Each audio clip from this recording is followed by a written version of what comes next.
bercerita tentang para prajurit TNI. Banyak cerita menarik dari yang menegangkan sampai yang lucu. Salah satunya cerita tentang kisah Kolonel Kopassus kalahkan 2 Jenderal Baret Merah yang akan diulas dalam video ini. Kisah Kolonel Kopassus kalahkan 2 Jenderal Baret Merah yang hendak diulas dalam video ini adalah tentang Agung Gumelar, Jenderal Bintang 4 Purnawirawan Kopassus. Kisahnya bukan saat Agung Gumelar sudah menyandang pangkat jenderal, tapi ketika Agung yang pernah jadi Danjen Kopassus ini masih berpangkat kolonel. Seperti apa kisahnya? Dikutip dari koran Jakarta.com, ketika itu Agung yang sudah menyandang pangkat kolonel masih berdinas di Kopassus. Waktu itu Agung sedang memegang jabatan sebagai asisten intel Kopassus. Komandan Kopassus ketika itu adalah Brigjen Kuntara, kawan satu angkatan Letjen Sintong Panjaitan dan Jenderal Wismoyo Aris Munandar. Kelak Kuntara pensiun dengan pangkat Letjen. Kuntara sudah meninggal sekarang. Satu waktu, Agung Gumelar dipanggil untuk datang menghadap ke rumah Jenderal Edi Sudrajat, Kepala Staf Angkatan Darat, KSAD, saat itu.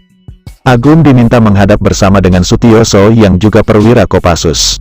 Sutioso yang dimaksud adalah Bang Yos, yang pernah jadi Gubernur DKI Jakarta dan Kepala Badan Intelijen Negara, BIN. Saat itu Sutioso sedang menjabat sebagai asisten operasi di Kopassus. Maka berangkatlah Agung dan Sutioso ke rumah dinas Jenderal Edi Sudrajat. Ketika tiba di sana, Jenderal Edi Sudrajat sudah menunggu bersama dengan Brigjen Kuntara.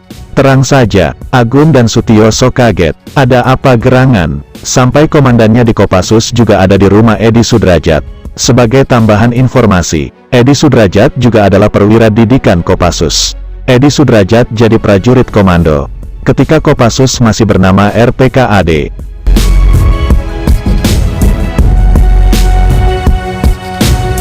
Agung dan Sutioso tegang. Keduanya heran dan bertanya-tanya, apa ada kesalahan sehingga mereka dipanggil mendadak ke rumah Jenderal Edi Sudrajat. Ketegangan itu langsung hilang begitu Jenderal Edi Sudrajat mengajak keduanya untuk main gaplek. Rupanya Agung dan Sutioso dipanggil hanya untuk main gaplek. Jenderal Edi Sudrajat memang dikenal sebagai perwira yang suka main gaplek. Jenderal Edi juga dikenal kalau main gaplek nyaris tak pernah kalah. Maka, berempat perwira itu main gaplek. Agung berpasangan dengan Sutioso, sementara Edi Sudrajat berduet dengan Kuntara. Sampai akhirnya, Agung bisa membuat 2 jenderal tak berkutik. Edi dan Kuntara pun mengaku kalah. Berhasil mengalahkan jenderal yang jago main gaplek. Tanpa sadar dan dengan spontan, Kolonel Agung berdiri lalu berjingkrak-jingkrak menari-nari. Dia menari dan berjingkrak depan 2 jenderal saking senangnya bisa jadi pemenang. Sementara Sutioso yang jadi kawan duetnya justru yang tegang. Sutioso diam mematung melihat kawannya menari dan berjingkrak di depan 2 jenderal. Sutioso khawatir aksi Agung Gumelar ini akan bikin 2 jenderal tersinggung. Dianggap tidak sopan. Akhirnya ketegangan Sutioso pun hilang saat 2 jenderal tertawa-tawa melihat aksi menari dan berjingkrak anak buahnya. Saat pulang, Sutioso berkata kepada Agung. Sutioso berkata bahwa dia tadi takut melihat ulah Agung menari-nari depan 2 jenderal. Sutioso takut 2 jenderal itu marah dengan ulah tak sopan Agung. Mendengar itu Agung menjawab, "Waduh, iya ya Yos. Aku lupa," kata Agung sambil mesem-mesem.